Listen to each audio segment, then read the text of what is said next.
I never planned to disappoint my parents, but sometimes life has different plans, and success doesn't always look the way others expect it to. My name is Marcus Sullivan, and this is the story of how I went from being the failed son to revolutionizing medical research, though my family would take a while to understand that. Growing up in a family of doctors wasn't easy.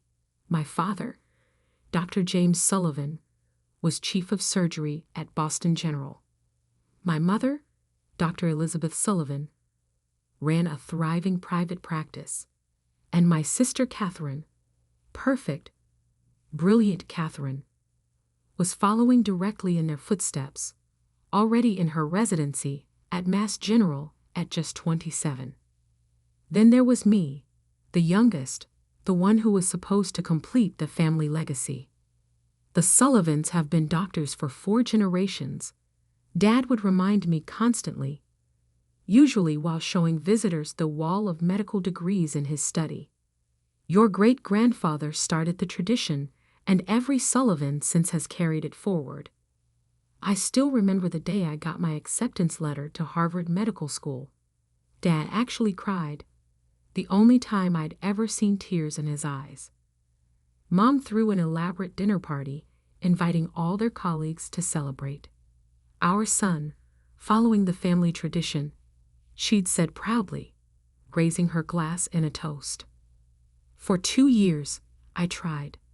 God, how I tried. I memorized anatomical structures, studied biochemical pathways, learned diagnostic procedures. My grades were decent, not spectacular like Katherine's had been, but solid. Yet something felt wrong.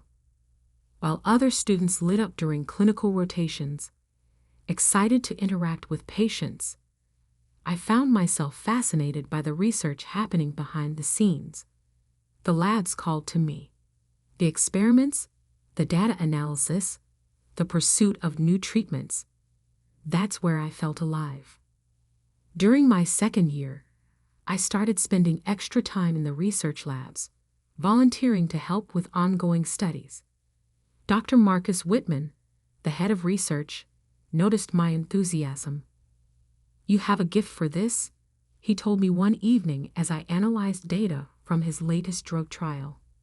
"The way you see patterns, how you question established protocols, it's exactly what we need in medical research." That conversation changed everything. For the first time, I could see a different path.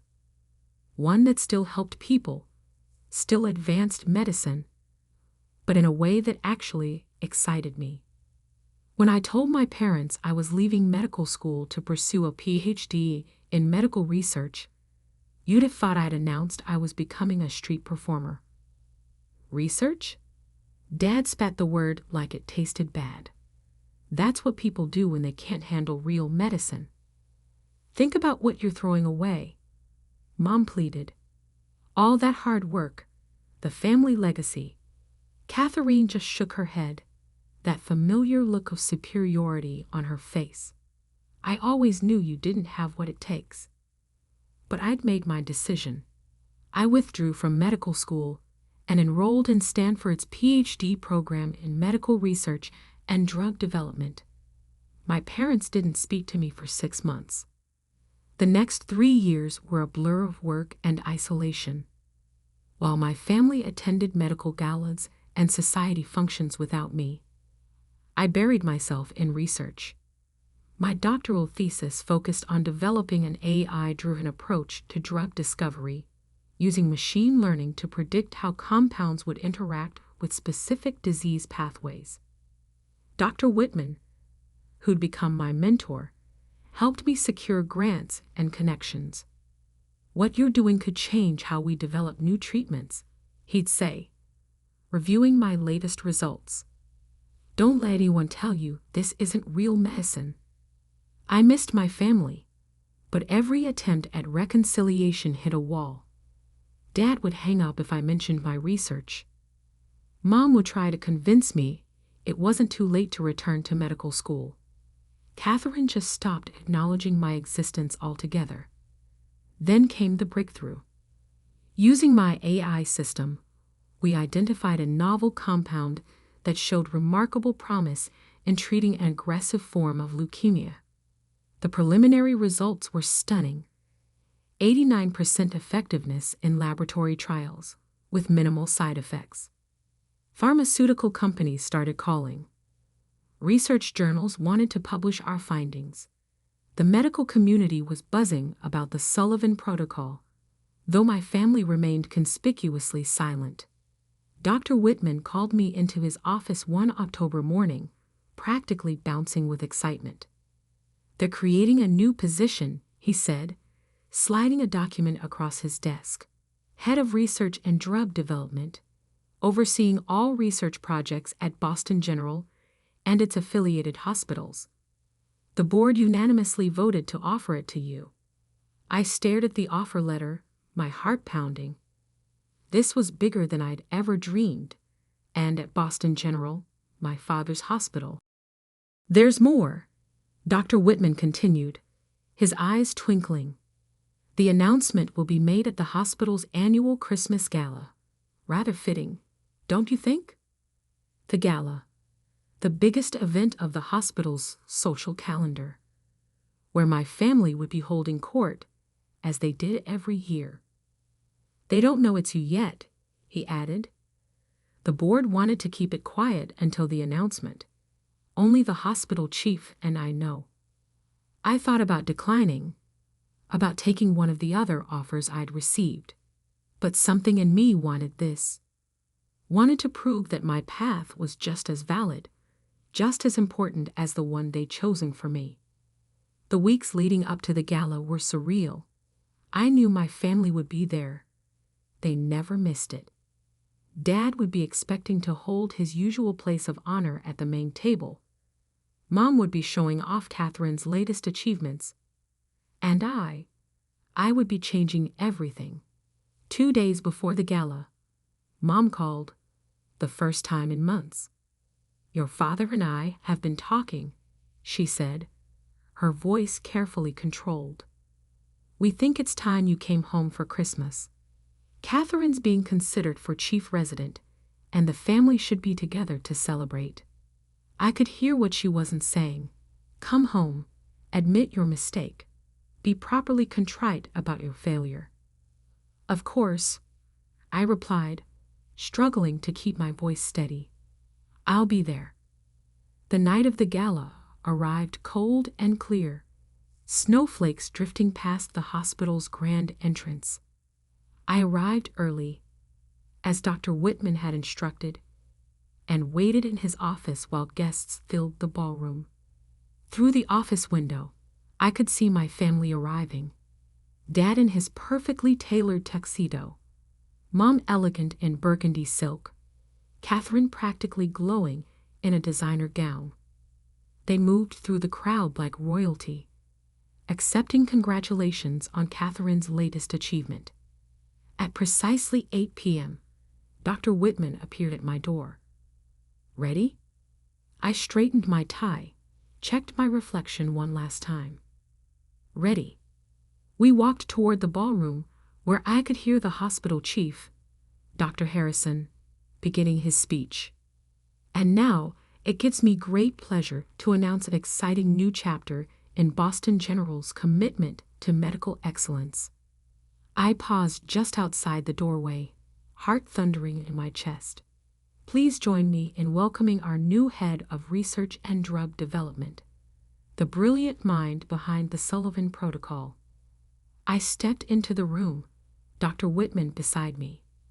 Dr. Marcus Sullivan. The sound of shattering glass cut through the applause as my parents' champagne glasses hit the floor.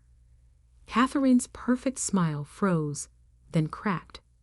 Dad's face went from confusion to shock to something I couldn't quite read. Mom just stared, her hand pressed to her throat, as Dr. Harrison continued praising my achievements, describing how my research would revolutionize treatment protocols across the hospital system. I walked to the podium, acutely aware of every eye in the room. As I began my acceptance speech, I caught Dr. Whitman's encouraging nod. saw the pride in his eyes that I'd never seen in my father's. "Medicine isn't just about treating symptoms," I said, my voice growing stronger. "It's about finding new ways to heal, new paths to hope." Sometimes the greatest contributions to medical science come from asking different questions, from daring to step off the traditional path. The room burst into applause, but my family remained frozen, their world shifting beneath their feet. As I stepped down from the podium, Dr. Harrison beaming beside me, I could see them struggling to reconcile their failed son with the accomplished researcher everyone else was celebrating. The evening was far from over, and I knew the real confrontation was yet to come. But for now, watching my family's carefully constructed narrative crumble, I allowed myself a small smile. Sometimes the best revenge isn't about getting even. It's about proving that success can look different than anyone expected. The applause was still echoing through the ballroom when I saw my father making his way toward me, his face a storm of conflicting emotions.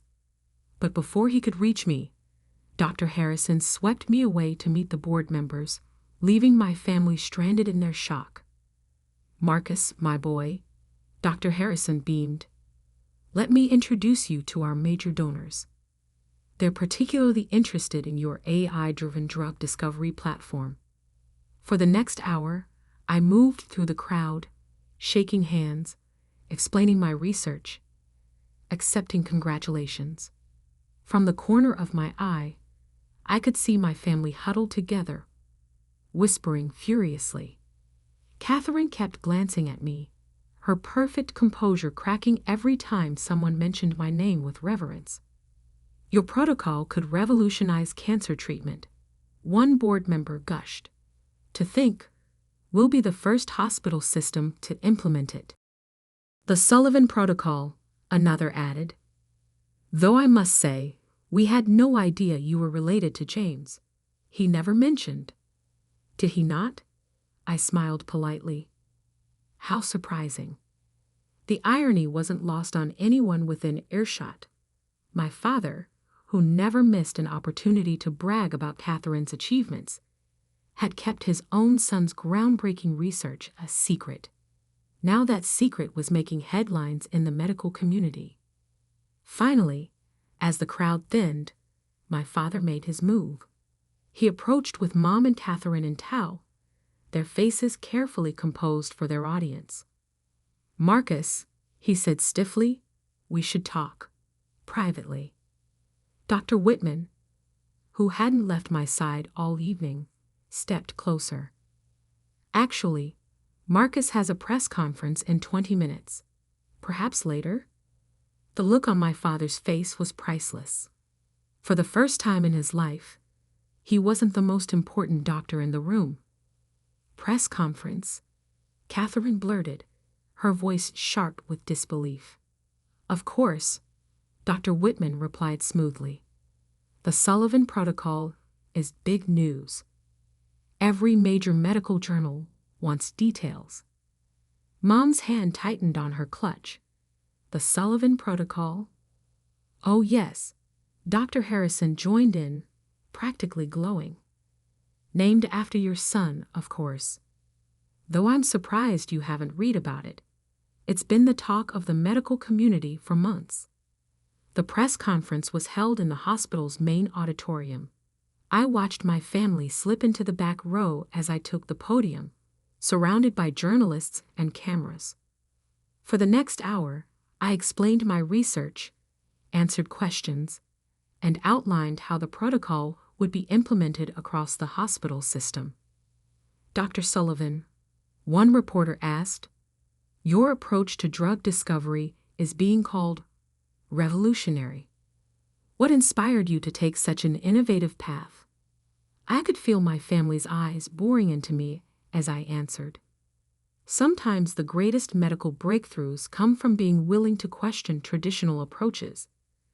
While clinical practice is vital, research and innovation are equally crucial to advancing medical science. The questions continued, each answer highlighting the impact of my work. I could see Katherine's face, growing increasingly pinched as reporters referred to me as Dr. Sullivan, a title she'd always thought would be exclusively hers in our generation. After the press conference, I found my family waiting in Dr. Harrison's office. Dad closed the door behind me, his jaw set. "How long have you been planning this?" he demanded. "Planning what?" I replied calmly. "My research? My career? Or the moment you'd have to acknowledge that leaving medical school wasn't actually a failure?" "You blindsided us," Katherine burst out, in front of everyone. "Like you blindsided me last Christmas," I countered. "When you announced your chief resident candidacy and Mom said, 'At least one of our children isn't a disappointment.'" Mom flinched. "Marcus, we were just concerned about your future." "No," I cut in. "You were concerned about appearances, about your precious family legacy. Well, guess what?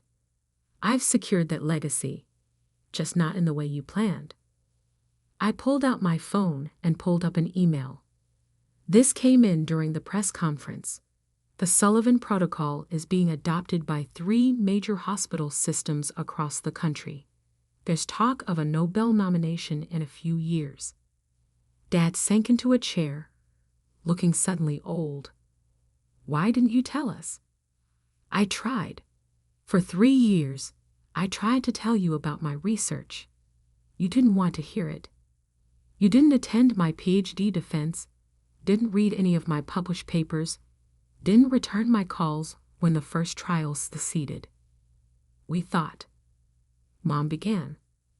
"You thought I was a failure," I finished, "because I chose a different path. Because I dared to think that maybe, just maybe, there was more than one way to save lives." Katherine stood up straighter, her defense mechanism kicking in.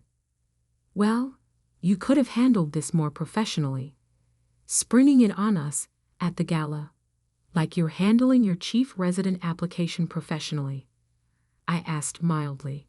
She froze. "What do you mean?"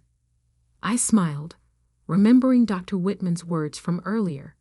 "As head of research, I'll be on the selection committee.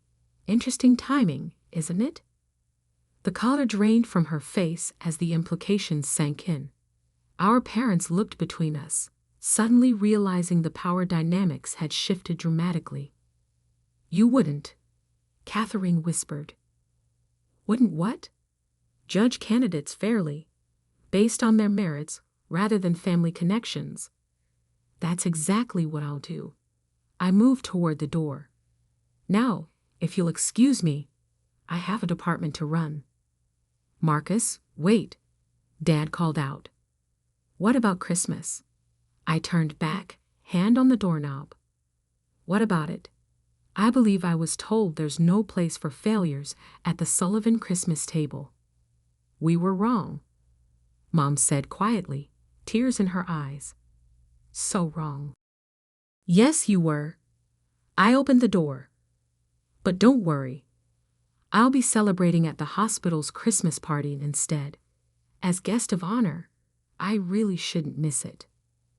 The next few weeks were a study in family dynamics under pressure. Word of my appointment and my research spread through Boston's medical community like wildfire. Colleagues who had snubbed me at my parents' parties now sought my attention. Hospitals that had rejected my fellowship applications years ago called with collaboration offers. Katherine's application for chief resident landed on my desk in early December. It was excellent. She'd always been brilliant. But there were other candidates, equally qualified, who hadn't spent years mocking their siblings' career choices. When the selection committee met, I recused myself from voting on her application, citing family connections. It was the professional thing to do. And it drove Katherine crazy, knowing she couldn't accuse me of bias either way. She got the position on her own merits, but the process taught her a valuable lesson about humility. The first time she had to consult my department about a patient's experimental treatment protocol, I could see it physically pained her to acknowledge my expertise. Dad tried to repair things in his own way, suddenly discovering an interest in research. He began forwarding me articles about AI in medicine, making awkward attempts to discuss my work at hospital functions. "I've been reading about your protocol," he said stiffly one day, catching me in the hospital corridor. "The applications for personalized medicine are impressive." It wasn't quite an apology, but from James Sullivan, it was close. Mom took a different approach. She started showing up at my office with lunch, listening as I explained my current projects. Sometimes I caught her looking at me with a mixture of pride and regret, perhaps finally seeing the son she'd had all along instead of the one she tried to force me to be. That Christmas, Dr. Harrison hosted a special dinner to celebrate the first successful treatments using the Sullivan protocol. 3 patients who'd been given months to live were now in remission, thanks to the precision-targeted therapies we developed. As I stood to give a speech, I saw my family in the audience. They weren't at their usual center table, commanding attention. Instead, they sat quietly, watching as their failed son received a standing ovation from the medical community they'd once thought would reject me. "Medicine isn't just about following established paths," I said, looking directly at them. "It's about having the courage to forge new ones. Every medical breakthrough in history came from someone who dared to think differently." After the dinner, Katherine approached me alone. "I was wrong," she said simply. "We all were." "Yes," I agreed, "you were." She smiled slightly. "Still not coming to Christmas dinner?" "Actually, I'm hosting my own this year. The research team has become quite a family." I paused. "You're welcome to join us, see what we're working on. If you can handle not being the only Dr. Sullivan in the room." She laughed, a real laugh this time. "I think I'm learning to handle that just fine." 5 years have passed since that night at the Gala. The Sullivan protocol has been implemented in hospitals worldwide, saving countless lives. Dad still struggles sometimes with my non-traditional path, but he's learned to brag about his researcher son almost as much as his surgeon daughter. Mom has become an unexpected advocate for medical research, starting a foundation to support innovative approaches to treatment. And Katherine, well, she's still Katherine, but now she calls me for advice sometimes, acknowledging that there's more than one way to be a medical pioneer. Last week, I received the National Medal of Science. As I stood at the podium, I could see my family in the audience. Really see them, without the weight of expectations and disappointment clouding their faces. "Success doesn't always look the way we expect," I told the crowd. "Sometimes it looks like failure, until the moment it changes everything." After the ceremony, Dad hugged me for the first time in years. "I'm sorry," he whispered. "I'm so sorry we didn't see it sooner." I hugged him back, feeling the last bits of old pain finally fade away. "It's okay," I said. "Some treatments just take time to work." Now when people talk about the Sullivan medical legacy, they don't just mean surgeons and clinicians. They mean researchers, innovators, pioneers. They mean me. Sometimes the best revenge isn't about proving others wrong. It's about proving yourself right, in ways no one could have imagined. And sometimes, just sometimes, that revenge changes not just your own life, but the lives of countless others. That's a prescription for success that any doctor would approve.